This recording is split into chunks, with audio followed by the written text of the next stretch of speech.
문제 위나 옆에 힌트가 있기 때문입니다. 안녕하세요, 대치동 캐슬입니다. 오늘은 학생들이 그렇게 많은 수학 문제집을 푸는데 왜 그렇게 수학 실력이 안 느는지에 대해 이야기를 해보려고 합니다. 아니, 문제집을 많이 풀면 당연히 그만큼 수학 실력이 늘어야 되는 거 아닌가? 라고 생각하시는 분이 많을 수 있을 것 같은데요. 저도 처음에 그렇게 생각을 했는데 가르치다 보니까 그렇지가 않더라고요. 그래서 이제는 학부모님들이 본인의 자녀가 A급 수학이나 최상위를 풀었다 하더라도 그 말을 크게 믿지 않는 단계까지 이르게 되었습니다. 그럼 이렇게 수학 문제들을 많이 풀지만 진짜 실력이 늘지 않는 이유가 무엇일까요? 저는 크게 두 가지라고 생각을 합니다. 지난 영상에도 몇 번 이야기했듯이 학생들은 90도 같아 보이면 90도로 찍습니다. 그런데 문제는 그렇게 90도로 찍어도요, 문제의 답은 똑같습니다. 이 문제를 보시면 두 삼각형이 합동인 걸 밝혀야 되는 문제입니다.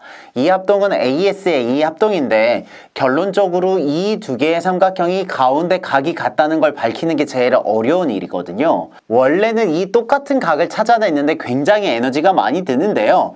딱 봐도 같아 보이잖아요. 그래서 합동이라고 써도 답은 맞는 것입니다.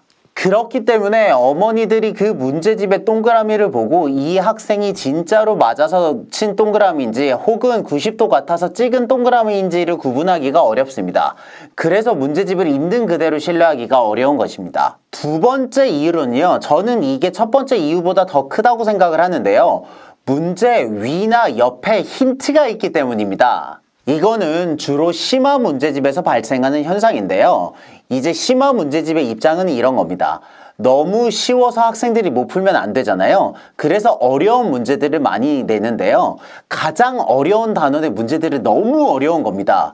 그럼 그렇다고 해서 학생들이 너무 못 풀잖아요. 그것도 난감한 것이죠. 그렇기 때문에 이 심화 문제들이 선택한 방법은 뭐냐면 그 문제들의 위에 개념 정리라고 해서 개념들을 알려주거나요. 혹은 그 문제집의 옆에 힌트나 팁 혹은 포인트라는 이름으로 그 문제를 풀기 위한 소스를 알려주는 것입니다. 그러면 대개 한 줄이나 두 줄이 적혀 있는데요. 그 문제를 푸는 큰 방향을 알려주는 것입니다. 그런데 실은요, 그 문제를 푸는 이유는요, 그 한 줄을 찾아내기 위함이거든요. 그런데 그게 옆에 나와 있으면요, 그걸 기반으로 풀기 때문에 우리가 생각하는 것보다 훨씬 쉽게 풉니다. 근데 그렇게 해서 그 문제를 맞잖아요. 제일 큰 문제는 학생들이 자기가 그 문제를 자기의 힘으로 풀었다고 생각을 하는 겁니다. 왜냐하면 답지를 본 건 아니잖아요. 그러니까 자기가 그걸 온전히 나의 힘으로 풀었다고 생각을 하는데 그게 큰 오해입니다. 저는 학생들을 지도하면서 이걸 알게 되니까요, 그 뒤가 좀 더 어렵더라고요. 왜냐하면 대부분의 경우요, 그 힌트의 영향력은요, 그 힌트를 뺀 나머지 문제들을 풀지 않는 이상 잘 모르거든요. 왜냐하면 문제집을 샀을 때 그 옆에 그냥 무조건 힌트가 있으니까요. 그래서 제가 한 번은 그 힌트의 영향력이 궁금해서 문제집에서 힌트를 다 빼서 문제집을 재조합한 적이 있거든요. 그랬더니 같은 문제인데도 불구하고 난이도가 너무 많이 어려워져서 저하고 학생들 모두 당황했던 경험이 있습니다. 이렇게 중간에 힌트의 도움을 받아서 푼 문제는요, 문제를 봤을 땐 동그라미가 다 쳐져 있거든요. 하지만 그 문제가 원래 주는 의미의 100%를 발휘했다고 보기는 어려운 것이죠. 저는 문제집을 풀어도 실력이 늘지 않는 이유가 여러 가지가 있겠지만 가장 크게 1. 개념을 잘 모른 채로 푼다. 2. 힌트가 있어서 그것을 참고로 푼다. 이 두 가지가 가장 핵심이라고 생각합니다.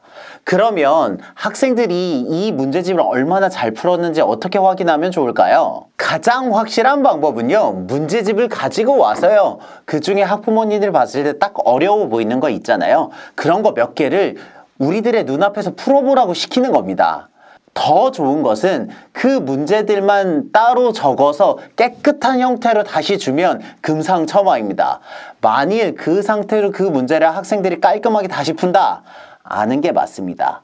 하지만 똑같은 문제인데 우리의 눈앞에서 힌트 없이 못 푼다. 그러면 그 친구가 풀었던 그 문제집의 퀄리티에 의심을 할 수 있는 상황이 되는 것이죠. 저도 여러 번 시켜봤을 거잖아요. 근데 이렇게 아무 기댈 것 없이 그 문제를 풀라고 시키잖아요.